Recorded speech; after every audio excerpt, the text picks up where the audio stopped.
All right, rock and roll. Welcome to the Scorched Earth podcast for Friday. Yeah, we made it. Hallelujah. I don't know how we did it, but we did. Friday, January 24th. The end of the work week, the end of the week of Trump's inaugural. And like I keep telling you, hit that subscribe button. We don't have any paywalls. We don't have any commercials.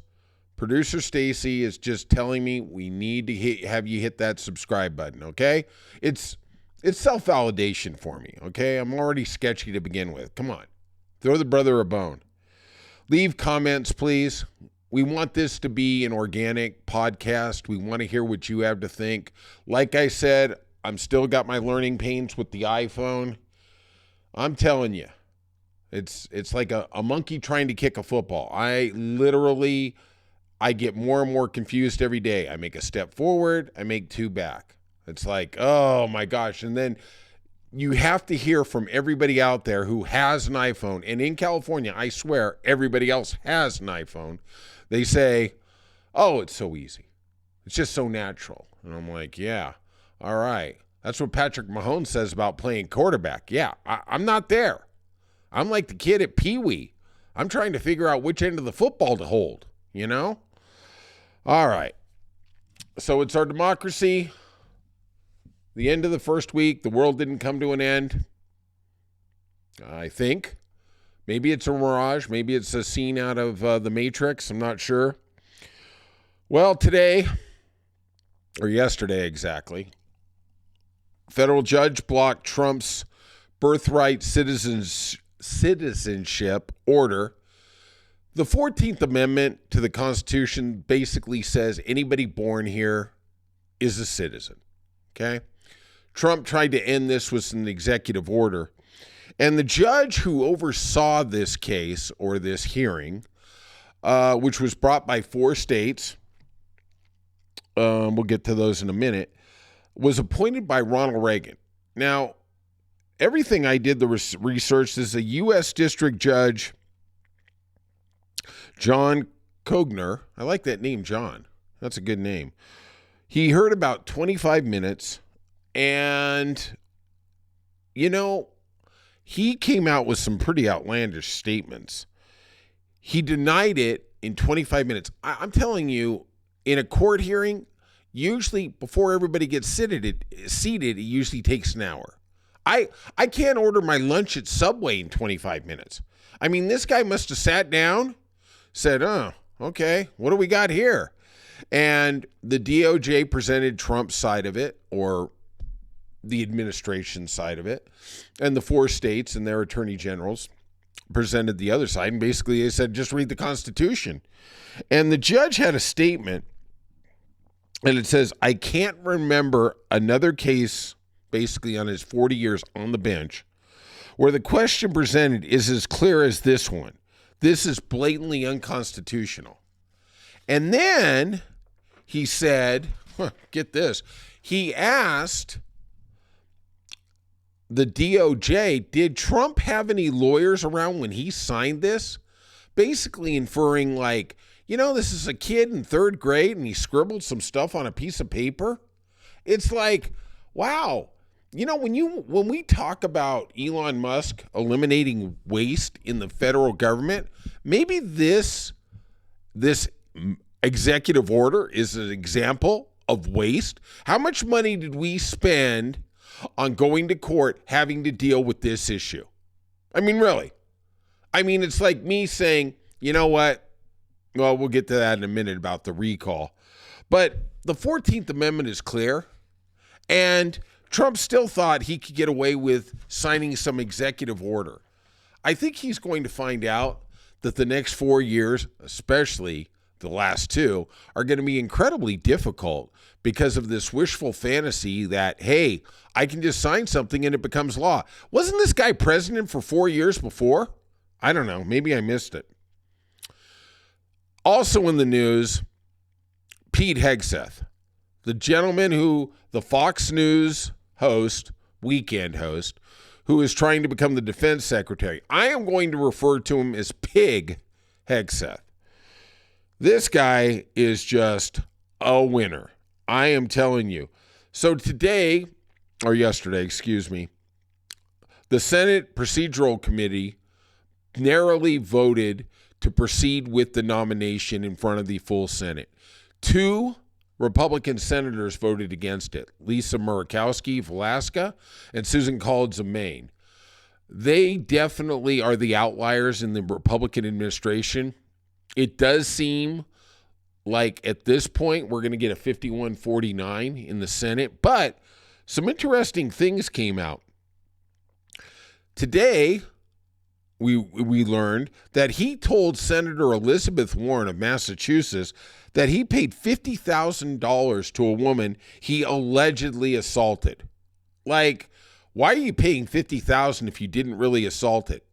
I mean, I don't want to hear this, oh, would it cost me more in lawyer fees? This is the funny part. Pete Hegseth has come out with his lawyer, and said, anybody who defames me, I will go after. I will go and sue. I will sue them for libel. But all of a sudden in this case, he didn't really want to deal with it. So he paid her $50,000. Maybe I should say he sexually assaulted me. I could use the $50K because, hey, brother's got to work. Now, the other thing I wonder is, where is Joni Ernst on this? She is the Iowa senator, and she's a Republican member of the Judiciary Committee, and she is a lady in her journey. She was in the military. She was raped in the military. She has called herself an advocate for women who are assaulted in the military, and she also had domestic violence in a personal relationship. I believe it was her husband. And I'm thinking, well, how can you support this nomination? I mean, Pig Hegseth is paid $50,000 to a lady he sexually assaulted at a Monterey conservative conference. And the police were called. The woman didn't want any charges against him. So the police had nowhere to proceed. I mean, it's just basically like the same thing that happens frequently and unfortunately in domestic violence cases.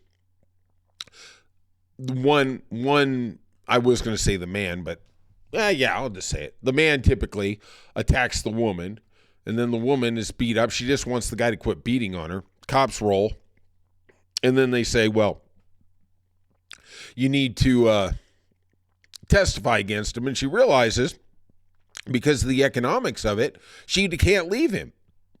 So now she has to recant her story. I think we saw that with a gentleman called, hold on a second,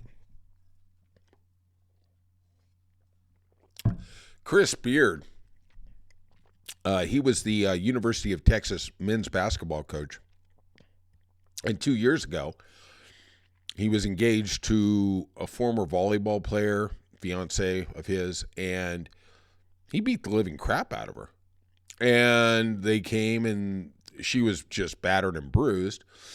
And then I guess she realized later that, he didn't mean it. It wasn't as bad as she told the cops originally. And they reconciled. I think they still got married. He lost his job. I mean, even the University of Texas could see this guy was a creep. And he ended up, I think, going to Mississippi or Mississippi State, one of the two. But I mean, that's the lament in this society, that the squeeze they put on women is women don't have, especially in relationships a lot of times, if they get emotionally or physically abused, they don't have the economic wherewithal to leave. And they have to stay inside that same confine with the abuser. And it's just terrible. I mean, I've done some volunteer work before, and I can't tell you in the different places I've been how many women said I couldn't leave my relationship because I would be living in my car. And it's just bloody terrible. And really what ends up happening to the guy, I mean, the guy, nothing happens. Oh, do some counseling, blah, blah, blah, Yeah, right. Yeah, as far as I'm concerned, they should take a gun and shoot the guy in the head. But, hey, I'm a little more of that old school. Well, Pete, or Pig, as I like to call him, testified during his confirmation hearing a week and a half ago that he wasn't aware of any NDAs he had in connection with his 2 divorces. Now, this guy's a real winner, okay? This guy has been married more than Zsa Zsa Gabor or Elizabeth Taylor. He was shocked that, connection with his 2 divorces. And he was shocked that to hear anything about in those divorce decrees about NDAs or any type of limitation on what they could disclose after the divorce was final. Well, this is a shocker alert. Pig lied. Yeah, he lied.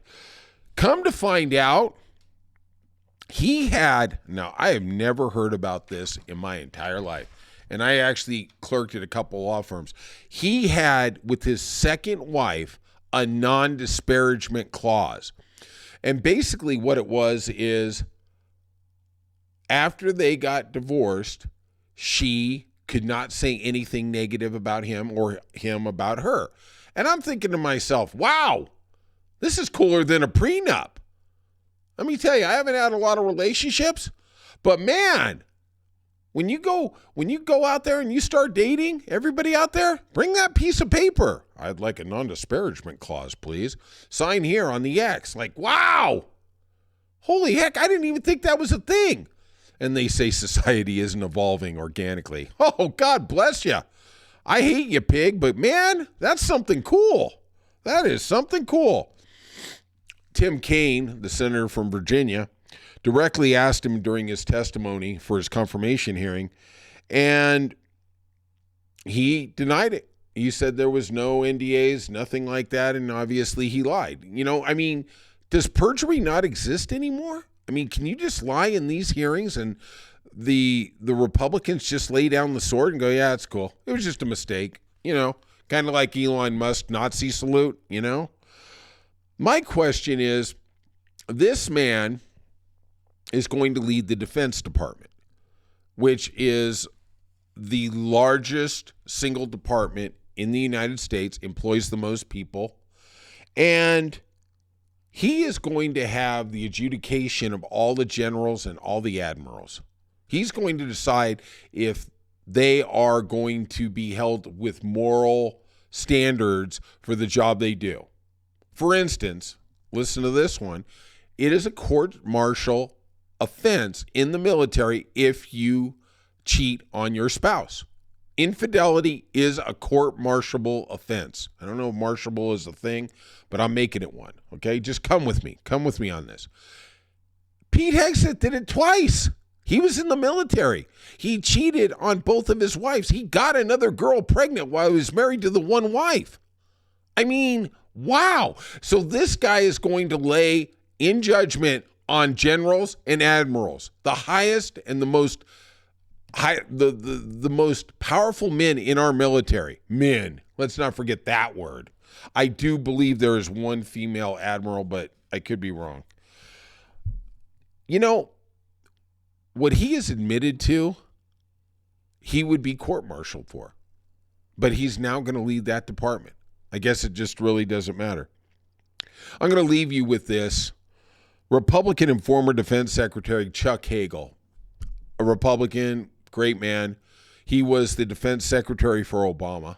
There's a guy who actually reached across the aisle to bring in the other party so we could actually have a bipartisan cabinet. He said today, character is everything in this institution. The guy's a war veteran. He's a great Republican. He's a great American. How does he not know?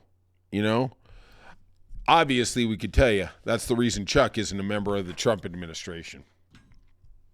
Finally, we got a couple little more tidbits. Los Angeles is still burning. Yesterday, the Hughes fire erupted out of nowhere, mostly because of the red force winds, which I believe are over 100 miles an hour.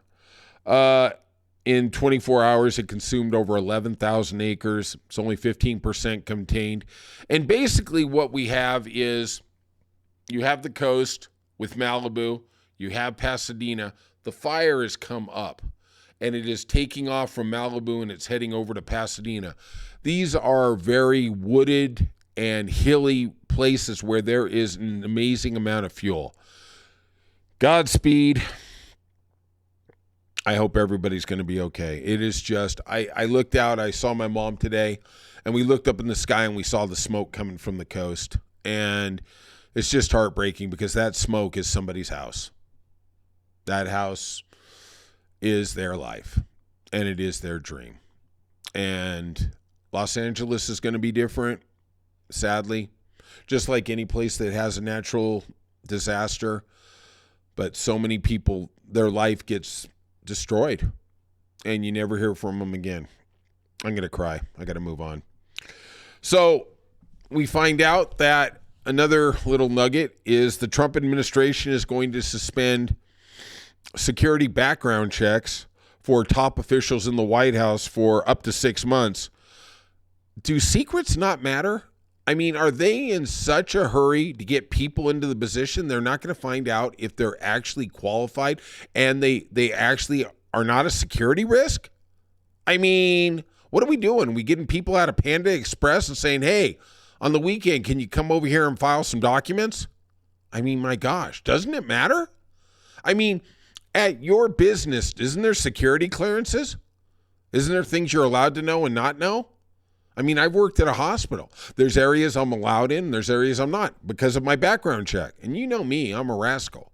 So I wasn't allowed in very many areas. I was at mostly cafeteria and garbage takeout. You know, that's just what it was. Finally here, the Kremlin responded to Trump calling for a deal. Now, on the campaign trail, Trump said he was going to get a ceasefire. He was going to get a deal between the Ukraine and Russia in 24 hours. I'm not sure if he understands how long an hour is. Maybe he thinks it's 60 days. I'm not sure. But now all of a sudden he's saying, well, it could take 6 months. Well, we all know what that is. It's going to be a year. It's going to be 2 years, whatever. He's not going to care. He's just going to move on from it. He's going to ignore it. He's not going to fund the Ukrainians, and another democracy is going to die. So what we have is Russia is launching a last-ditch assault on the land to gain more land because they all know right before the ceasefire, it's what land you got, that's what you keep. You know? That's how it is. And so the poor Ukrainians, they're going to cut it. They're going to cut a deal. They're going to keep the land. Ukraine's going to lose a third of their land. They're not going to be able to get into NATO, and we're just going to move on like nothing happened. And it is going to be a terrible deal for democracy. It's going to be a terrible deal for the United States. I just don't know what it all means. It just bloody fucking pisses me off. I'll tell you that right now. And so Russia responded to Trump's threat of more sanctions if they don't come to the table, and they basically put the middle finger up at him. They said, we've heard this before from him. Sanctions is a little thing. We'll do what we do. I don't know. They're talking about a presidential summit. I don't know if it's going to happen. Maybe it does. Maybe it doesn't. And I keep saying finally. I think I am actually going to get to a finally here. Why can't we have in America a petition to recall Donald Trump? Why does it just have to be impeachment? Why can't we have, like numerous states do, if there's an official who acts incompetently, that we can recall them? Actually, we're seeing this in California again. There's the conservative movement. Oh, God bless them. These people, I don't even understand how. I'm going to tell you what's going on. They want to recall Governor Newsom and Karen Bass, the mayor of Los Angeles, because they allowed budget cuts to happen to the LA Fire Department, and they say that's why the fires got so out of control. Forget climate change, forget all the other stuff. First of all, have you ever known a conservative who wasn't all for budget cuts? This is how the conservatives are. They want to cut every budget that doesn't involve them. I have plenty of Republican friends. I have a Republican friend, and she was angry because they didn't have more staff at the local DMV. Well, at the end of the day, they can cut staff. They can get it down to one person. You need them more than they need you. I personally think the government should be receptive and responsible and help the American people. I don't think it should be like trying to win the lottery to try and get in to get a driving test.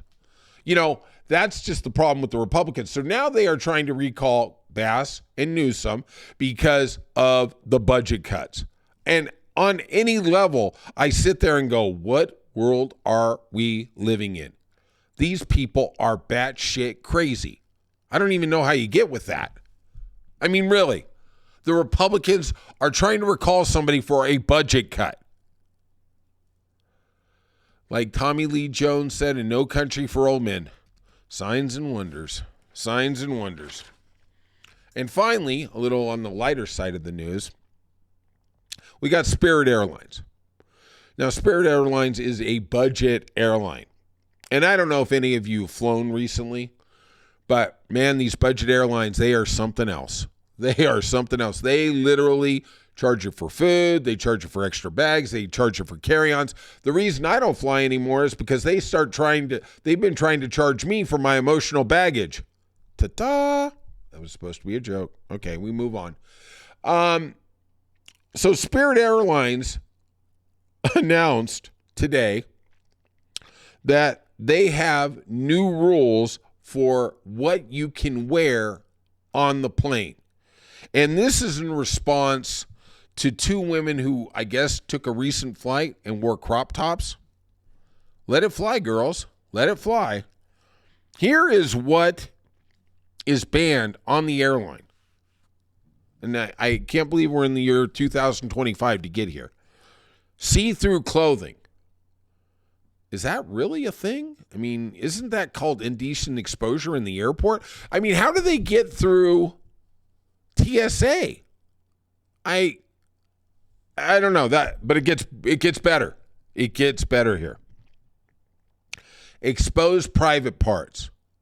So I guess now Spirit Airlines isn't going to be part of the Mile High Club. That's unfortunate.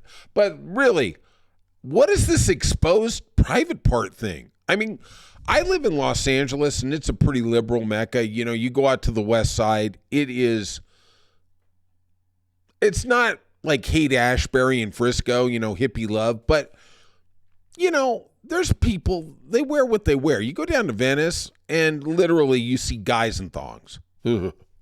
And at the end of the day, I'm thinking, how prevalent are these first two? Then we have third one, lewd or obscene clothing. Okay, I get it. I see a lot of the kids, they got the F word on their shirt, stuff like that. I've seen that. Okay, I get it. Freedom of speech, I understand where you're coming with that. But finally, the last one is offensive body art. And I'm thinking, what the Sam Hill is that? Is that tattoos? Is that piercings? I mean, if it's piercings, how are you getting that stuff through TSA? I mean, shouldn't TSA get all this stuff? I mean, I've been on Southwest Airlines literally 200-300 times. I've never seen anything like this. I mean, wow. And everybody, all these Republicans out there say they want to run the government like a business. You better hope like hell it ain't Spirit Airlines. I'll tell you that right now. All right. Hit the subscribe button. Leave your comments. I love you all. I'll talk to you soon.